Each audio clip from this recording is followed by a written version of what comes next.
على سيدنا محمد وعلى آله سيدنا محمد يا رسول الله سلام عليك يا رفيع الشان والدرج يا رسول الله سلام عليك يا رفيع الشان والدرج يا رسول الله يا رفيع الشان والدرج نحن جيران بذا الحرب حرب الإحسان والحسن رسول الله سلام عليك يا رفيع الشان والدرج نحن بالتوحيد به سكنوا وبه مدخلوا به مآمنوا يا رسول الله سلام عليك يا رفيع الشان والدرج وبآيات القرآن علوم التهد فينا آخر وهدي يا رسول الله سلام عليك يا رفيع الشان والدرج نعرف البطحاء وتعرفنا والصفا والبرد يعرفنا يا رسول الله سلام عليك يا رفيع الشان والدرج ولنا معنا وخيفنا على من هدى وذروة يا رسول الله سلام عليك يا رفيع الشان والدرج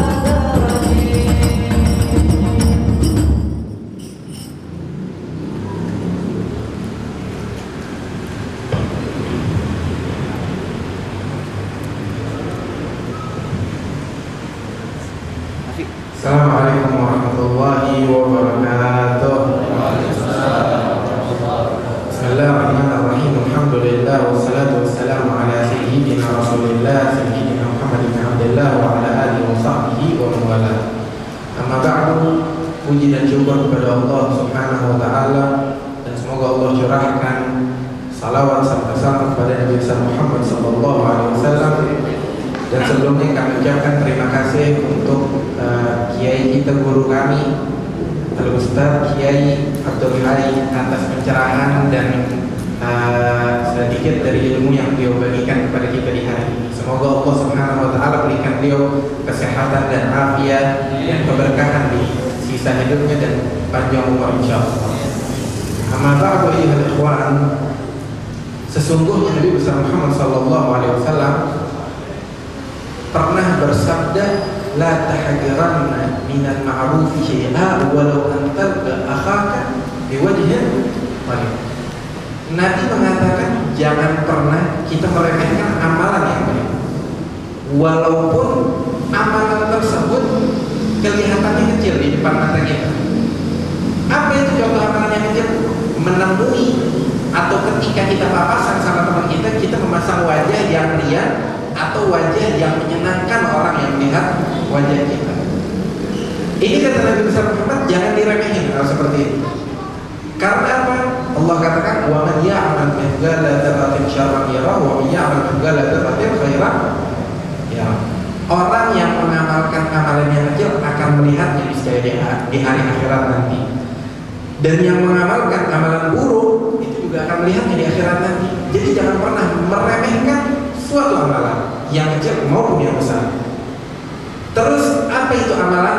Amalan yang ada imbalannya atau timbal baliknya di akhirat nanti. Apakah cuma sholat? Apakah al-ma'ruf itu cuma salat, silaturahim, atau menta'adzimkan para ulama dan para aulia, atau belajar ilmu agama? Apakah cuma itu al-ma'ruf, Apakah itu amalan-amalan baik? Cuma itu saja yang dikategorikan sebagai amalan baik? Enggak. Al-Imam Syekh Muhammad Sa'id Ramadhan Al-Buti itu dia pernah mengatakan, ketika dia menafsirkan ayat suci Al-Quran, innalladzina amanu wa amilus salihati lahum jannatun tajri min tahtiha al-anhar. Itu Syekh Muhammad Sa'id Ramadhan Al-Buti mengatakan bahwasanya Allah menjelaskan di ayat tersebut, barang sesiapa yang beramal baik dan beriman kepada Allah Subhanahu wa taala, imbalan untuk mereka apa itu? Surga dan keabadian di dalam surga tersebut. Tapi kata Syekh Muhammad Sa'id Ramadhan Al-Buti, yang ingin saya sampaikan bukan hal itu, tapi ketika Allah mengatakan innalladzina amanu wa amilus shalihat, artinya memperbuat amal baik. Siapa yang didefinisikan sebagai orang-orang yang berbuat kebaikan? Kata Imam Al-Buti, apa? Dia katakan, apakah itu cuma orang-orang yang sholat, bersalawat kepada Nabi, belajar menuntut? Enggak. Lebih dari itu. Yang belajar di perkuliahan, belajar ilmu sosial, ilmu filsafat, ilmu kedokteran, atau ilmu teknisi, atau bahkan ilmu bisnis, itu semua masih terkategorikan sebagai amal saleh, amalan yang baik. Terus orang-orang yang bekerja di pemerintahan, RT, RW, kelurahan, itu semua orang-orang selama mereka bekerja, pekerjaan mereka memiliki kontribusi terhadap umat, terhadap masyarakat, itu mereka mendapat bagian di dalam orang-orang yang dikategorikan oleh Allah sebagai amilus salihah, orang-orang yang mengamalkan amalan-amalan yang baik. Itu mereka masuk ke dalam hal itu dengan syarat. Apa syarat tersebut? An-niyah as-salihah, niat yang baik.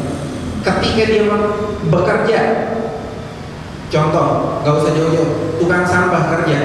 Kata Syekh Muhammad Sa'id Ramadhan Al-Buti, kalau tukang sampah kerja yang dia niatkan kontribusi terhadap lingkungan, untuk membersihkan lingkungan, untuk memperbaiki lingkungan, itu mereka mendapatkan imbalan yang sesuai, bukan cuma gaji doang, tapi imbalan yang sesuai dari Allah Subhanahu wa taala. Dikarenakan kontribusi yang dia lakukan di sini dia niatkan untuk umat. Tapi apabila tukang sampah tersebut walaupun amalannya membersihkan lingkungan ataupun marwah masjid, membersihkan masjid, tapi yang ia niatkan bukan untuk Allah, yang ia niatkan bukan untuk maslahat masyarakat, bukan, tapi gue mau ngerjain pekerjaan ini untuk imbalan duit yang bisa gue dapetin dari pekerjaan ini, cuma itu. Itu kata Syekh Muhammad Sa'id Ramadhan Al-Buti, apa? Waiha, celaka mereka. Karena apa? Allah katakan di dalam Al-Quran, "Qad aflaha man zakkaha wa qad khaba man dassaha." Itu orang kalau dia ngikutin hawa nafsu, mau sebaik-baiknya pekerjaan, kalau dikerjain gara-gara hawa nafsu, celaka. Tapi kalau misalkan dia udah mentarbiyah, mendidik hawa nafsunya, mau pekerjaannya itu berlimpah dengan harta yang sifatnya duniawi, tapi kalau niatnya dia, hatinya dia sidik dengan Allah Subhanahu wa taala, jujur dengan Allah Subhanahu wa taala, mau sebanyak apapun harta yang dia tuai dari pekerjaan tersebut, Allah melihat ke niatnya. Yang dilihat sama Allah hatinya, karena Allah katakan di dalam Nabi mengatakan di dalam hadis apa? Firman-Nya Nabi mengatakan, bersabda, "Innallaha la yanzuru ila aswarikum walakin yanzuru ila qulubikum." Allah itu nggak ngelihat muka kalian, nggak ngelihat kostum kalian, enggak. Allah nggak ngelihat apa yang zahir dari diri kita, tapi Allah melihat yang batin dari diri kita, apa yang hatinya kita. Itu yang dilihat sama Allah Subhanahu wa taala. Ketika kita melakukan sesuatu, Allah lihat niatnya kita buat siapa. Ini kita pekerjaan untuk siapa? Kalau kita ikhlas dan berniat hal tersebut kita niatkan untuk Allah, maka Allah terima. Tapi kalau kita niatkan untuk orang lain, untuk imbalan gaji yang kita tuai, apa Allah katakan? Pekerjaan tersebut yang kalian lakukan, minta imbalannya dari gaji yang kita dapat. Itu dikatakan apa namanya? Ada seseorang yang mati syahid. Ketika dia mati syahid, bertemu di hari kiamat dengan Allah Subhanahu wa taala, tiba-tiba dia nggak menemukan imbalan syahadat tersebut. Dia nggak menemukan imbalan atau pahala mati syahid tersebut. Ditanya, dia bertanya kepada Allah, ya Allah, anak mati syahid, mana imbalannya? Kata Allah, Allah katakan kepada dia, saya mau tanya, engkau mati syahid berjuang di jalanku untuk aku, untuk memenangkan Islam, membuat Islam berjaya, atau biar orang-orang menganggapku sebagai orang yang kuat, orang yang jantan, orang yang berani, sehingga ketika engkau mati nanti engkau dipuji sama mereka dan diangkat namamu oleh mereka. Dia ini orang. Nah, ya betul ya Allah, apa yang engkau katakan, hati saya memiliki niat seperti itu. Nah, imbalan yang engkau tuju sudah kau dapatkan di dunia, kata Allah Subhanahu wa Ta'ala. Sudah ya Allah, maka itu imbalan, jangan minta imbalan sama saya. Kau sudah mendapatkan imbalan tersebut dari dunia. Maka penting untuk mendidik hati kita, saudara sekalian. Dan aflaha man zakkaha wa qad khaba man dassaha. Itu kalau kita ikutin hawa nafsu, celaka. Tapi kalau kita bisa menang lawan hawa nafsu, aflah. Apa? Menang di dalam segala problematika kehidupan kita. Maka seperti itu, saudara. Dan kontribusi kita terhadap umat itu sangatlah penting dari segi apapun itu. Dari segi keilmuan, edukasi, kedokteran, atau bidang-bidang yang lainnya yang mungkin kita pikir hal tersebut nggak ada pahalanya di sisi Allah Subhanahu wa Ta'ala. Tapi hal tersebut selama memiliki kontribusi positif terhadap masyarakat, terhadap lingkungan, terhadap umat, itu punya apa? Punya imbalan yang diberikan oleh Allah Subhanahu wa Ta'ala suatu saat nanti. Tahu nggak? Sayyiduna Zaid bin Thabit, dahulu di zaman jahiliyah dulu, orang-orang itu yang bisa nulis atau bisa berbahasa itu nggak banyak orang-orang, cuma sedikit. Sayyiduna Zaid bin Thabit salah satu orang yang bisa menulis dan bisa menulis di dalam bahasa Arab, menulis kaligrafi di dalam bahasa Arab. Maka apa yang terjadi setelah hal tersebut? Karena dia memiliki keahlian dan kemampuan tersebut, sama Nabi besar Muhammad ditarik dan diberikan profesi yang sangat mulia. Apa profesi tersebut? Katibul wahyu. Apa itu katibul wahyu? Penulis wahyu dan firman yang diturunkan oleh Allah Subhanahu wa Ta'ala. Sehingga Al-Quran yang sampai ke tangan kita sekarang itu semua berkat Sayyidina Zaid bin Thabit. Ada kontribusi beliau di dalam perkembangan Islam di era modern ini. Dan juga itu keahlian Sayyidina Zaid bin Thabit. Dan juga banyak hal-hal yang mungkin kita pikir nggak ada di dalamnya. Padahal kalau kita niatkan untuk nilai-nilai positif di dalam masyarakat, Allah akan berikan hal tersebut imbalan. Allah akan berikan pahala sebagai imbalan atas hal yang kita lakukan tersebut. Maka teman-teman khususnya yang masih muda, jangan pernah berhenti dari evaluasi diri sendiri. Jangan pernah stop. Kita punya skill di dalam bidang agama, jangan tinggalin skill di bidang media. Belajar, apa salahnya belajar?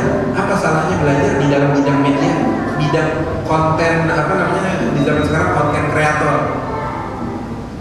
Kalau kita belajar hal tersebut dengan niat yang baik, niscaya Allah Subhanahu wa Ta'ala akan memberikan imbalan atas hal yang kita pelajari tersebut. Dan juga teman-teman yang belajar di dalam ilmu sosial atau ilmu kedokteran, jangan cuma ilmu kedokteran dong yang dipelajari, pelajarin juga sedikit dari ilmu agama.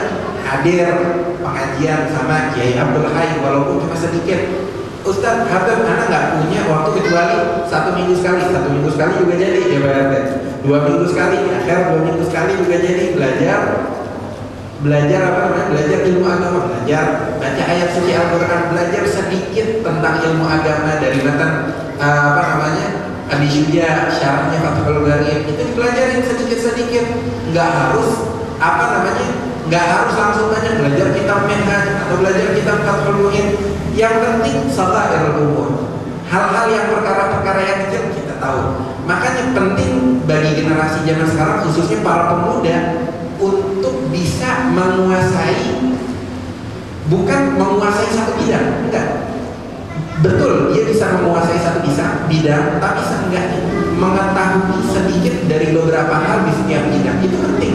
Bahkan Al-Imam Asy-Syafi'i radhiyallahu taala mengatakan di dalam syairnya apa, dia katakan ma hawal ilma jami'an ahad lawalau ma rasahu alfasana innamal ilmu ba'idun ghawruhu fakhudhu min kulli syai'in ahsana. Pengetahuan itu, kata Imam Syafi'i, pengetahuan yang mutlak itu nggak ada. Itu punyanya Allah Subhanahu wa taala. Pengetahuan akan segala hal itu nggak ada. Ilmu itu bagaikan samudra. Kalau kita masuk sedikit, kita tenggelam dan terbawa arus sehingga kita kehilangan arah di samudra tersebut. Maka yang terbaik dari kita, kata Imam Syafi'i ini, Imam Syafi'i orang paling alim di zamannya, bahkan dikatakan orang yang membuat Islam berevolusi di abad ketiga, memberikan evolusi terhadap Islam di abad ketiga. Ia katakan apa? Saya nggak bisa menguasai pengetahuan seluruhnya. Walaupun kalau saya diberikan waktu untuk belajar 1000 tahun, nggak bisa saya kuasain semuanya. Tapi seenggaknya, tahu apa? Seenggaknya kita harus bisa menguasai sedikit dari setiap bidang. Yang paling baik, contoh pengetahuan secara umum di bidang kedokteran, pengetahuan secara umum di bidang ilmu ilmu sosial, atau pengetahuan umum di bidang sosial media. Mengambil sedikit pengetahuan umum di bidang agama itu penting supaya kita nggak tersesat di dalam menuntut atau mengambil ilmu agama, menimba ilmu agama, begitu. Dan juga Al-Imam Syafi'i juga mengatakan apa? Ta'allam falaysa al-mar'u yuladu 'aliman wa laysa akhu 'ilmin kama huwa jahil. Wa inna saghira al-qawmi la 'ilma 'indahu kabirun idza tafat ilayhi mahafil. Sesungguhnya kata Imam Syafi'i, belajarlah falaysa al-mar'u yuladu 'aliman. Enggak ada orang yang lahir sudah memiliki ilmu, sudah mengetahui segala sesuatu. Itu enggak ada, mustahil kata Imam Syafi'i. Tapi belajar, falaysa al-mar'u yuladu 'aliman walaysa akhu 'ilmin kama huwa jahil. Imam Syafi'i juga mengatakan orang yang memiliki pengetahuan, yang memiliki ilmu enggak sama seperti orang yang tidak memiliki ilmu. Orang yang mengetahui tidak sama dengan orang-orang yang tidak mengetahui. Maka belajar untuk mengetahui. Allah katakan di dalam Al-Qur'an, "Qul hal yastawil ladzina la ya'lamun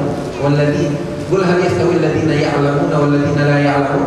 Apakah sama orang yang mengetahui dan orang-orang yang tidak mengetahui? Orang yang punya ilmu sama orang yang nggak punya ilmu, apakah sama? Beda, tentu beda.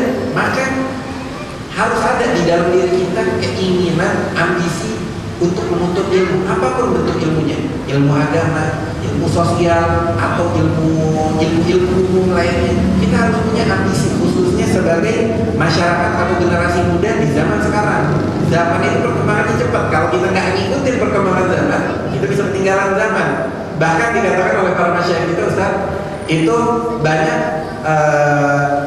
banyak penyakit generasi muda sekarang sering mengeluh, ini zaman kapan benarnya sih, pemerintah kapan benarnya, terus Imam Mahdi kapan keluarnya. Udahlah, anak nggak mau ngikut-ngikutan di urusan masyarakat sampai keluar Imam Mahdi. Anak nggak mau memberikan kontribusi di dalam masyarakat sampai keluarnya Imam Mahdi. Ketika Imam Mahdi baru keluar, baru itu keadilan akan menyebar luas di umat Islam. Baru saya mau memberikan kontribusi terhadap masyarakat. Kalau sekarang gue nggak mau, kata dia, percuma.